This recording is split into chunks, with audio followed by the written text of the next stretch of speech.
Bismillahirrahmanirrahim. Assalamualaikum warahmatullahi wabarakatuh. Selamat siang teman-teman. Senang sekali bertemu dengan teman-teman pada siang hari ini.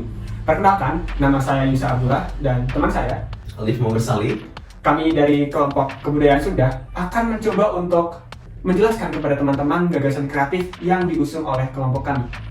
Pada kesempatan yang berbahagia ini, kami akan membahas terkait borondong. Dan apakah teman-teman tahu apa itu borondong? Kita akan membahas sebuah makanan tradisional, borondong, yang sudah sangat dikenal oleh masyarakat Bandung. Akan tetapi, mungkin banyak dari teman-teman yang sedikit mengetahuinya. Boleh nih Kak, dijelasin sedikit kepada teman-teman supaya tahu gitu. Borondong tuh apa sih dan makanannya seperti apa gitu? Oke. Borong ini sebenarnya banyak diketahui bahwa borong ini berasal dari Majalaya. Ini ya banyak dikenalnya dari Majalaya, di kota kelahiran saya sendiri. Akan tetapi setelah dilihat kembali, usut ternyata si borondong ini bukan asli dari Majalaya, akan tetapi berasal dari kecamatan sebelahnya, yaitu Kecamatan Ibu, tepatnya di Desa Laksana. Ya mungkin kenapa sih bisa terkenalnya di Majalaya? Ya mungkin di Majalaya ini terdapat toko borondong, yang mungkin itu cukup terkenal, yang tokonya itu berada di alun-alun Majalaya. Ya mungkin di Majalaya itu di alun-alunnya itu rame begitu ya. Jadi mungkin banyak dikenalnya borondong itu berasal dari Majalaya, tapi padahal berasal dari Kecamatan Ibun, kecamatan sebelahnya. Jadi bukan dari Majalaya? Ya, aslinya dari Kecamatan Ibun. Oke. Terus kemudian? Nah, kemudian si borondong ini tuh pertama kali dibuat itu pada tahun konon 1920 ya, 1920 itu sebelum masa kemerdekaan ya, sebelum masa kemerdekaan. Kemudian itu dibuat oleh Bu Enin, Mak Enin gitu ya. Itu dibuat awalnya tidak untuk diperjualbelikan secara bebas, tapi untuk dijual ataupun dikonsumsi secara pribadi keluarga saja. Resep keluarga. Ya, resep keluarga, betul. Kemudian setelah dari Bu Enin ini lanjut oleh generasi selanjutnya oleh Bu Ani dan Bu Tarsi. Nah, dari sini sudah cukup terkenal ya si borondong ini tuh, cukup terkenal hingga disajikan tidak hanya konsumsi pribadi tapi juga di hajatan-hajatan seperti nikahan yang atau sunatan. Ini teman bagi seperti opak, rangginang dan sebagainya, dan borong ini biasanya ada begitu. Oke. Jadi diversifikasi makanan tradisional ya Kak? Ya, makanan tradisional yang dibuat ya sebelum kemerdekaan kan. Nah, dibuatnya ini teman-teman, ini terbuat dari beras jagung dan juga atau bisa juga beras ketan si borondong ini, yang kemudian disangrai dan dimasukkan isinya itu gula merah yang dicairkan kemudian dimasukkan, kemudian cetak jadi bulat gitu ya. Nah, untuk borondong ini sendiri ada dua jenis nih. Wah, apa aja tuh Kak? Ada borondong garing, ada borondong enin atau borondong ketan begitu. Nah, buat borondong garing ini sendiri, ini sampai ada lagunya loh borondong ini. Kayak gini. Kita dengerin teman-teman. Dikit aja. Borondong garing, borondong lu garing, cingjat. Keren banget. Ternyata sampai ada lagunya ya. Oke. Nah, si borondong garing ini ya terbuat dari beras ketan, kemudian disangrai itu kayak popcorn gitu, tapi ini lebih ke manis gitu ya. Terus disangrai, kemudian dibentuk gitu ya jadi bulat. Nah, untuk ukurannya sendiri itu ada 3 jenis nih. Tadi ada yang seperti bola, si ukurannya itu besar. Itu wah, pokoknya besar sekali gitu. Kemudian ada juga yang bentuknya sedang, dan ada juga yang bentuknya bulat kecil. Nah, tapi biasanya yang bulat kecil ini isinya bukan gula merah, tapi gula putih. Gula putih. Iya. Kalau borondong satunya lagi, borondong ketan, ini ya yang awalnya beras jagung dan beras ketan juga diolah menjadi ketan atau wajit ketan biasanya. Ya, gitu.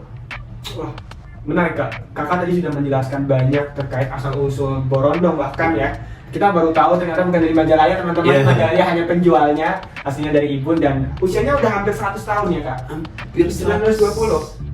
Hampir ya, sekarang 2023. Berarti udah 100 tahun.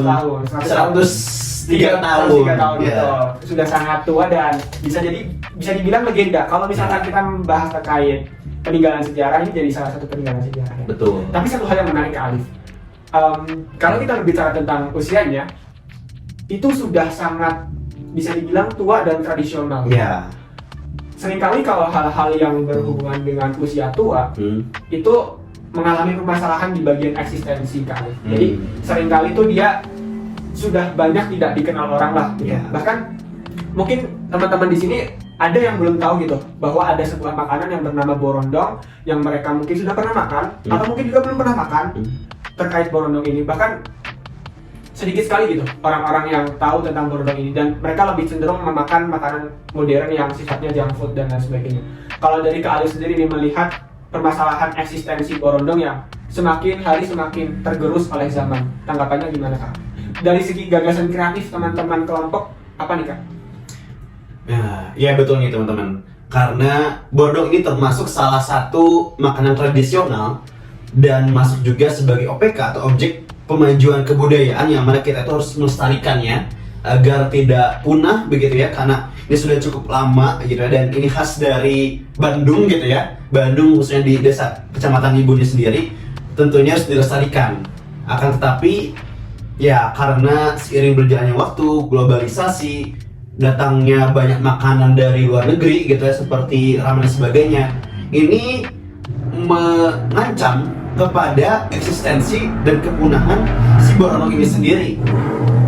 Hingga teman-teman saya juga, maksudnya di pemuda gitu ya, ini tidak banyak yang tahu betul ataupun suka mengenai borondong ini gitu. Lebih banyak yang suka makan makanan ya selain borondong ini, misalkan kayak junk food tadi gitu. Betul. Ini sangat disayangkan sekali. Yang maka dari itu mungkin ini salah satu masalah yang harus kita hadirkan solusinya. Betul sekali. Kira-kira solusi konkretnya seperti apa Kak? Nah, untuk solusi konkretnya sendiri berdasarkan gagasan kreatif dari kelompok kebudayaan Sunda kami ini dari sastra Arab ya. Betul. Ya, dari sastra Arab ini. Yang pertama mungkin karena si pengolah dari borondong ini sendiri sudah cukup tua gitu ya. Dibilang emang ketika kita riset juga ternyata para penjual dan pengolah si borondong ini tua-tua gitu ya.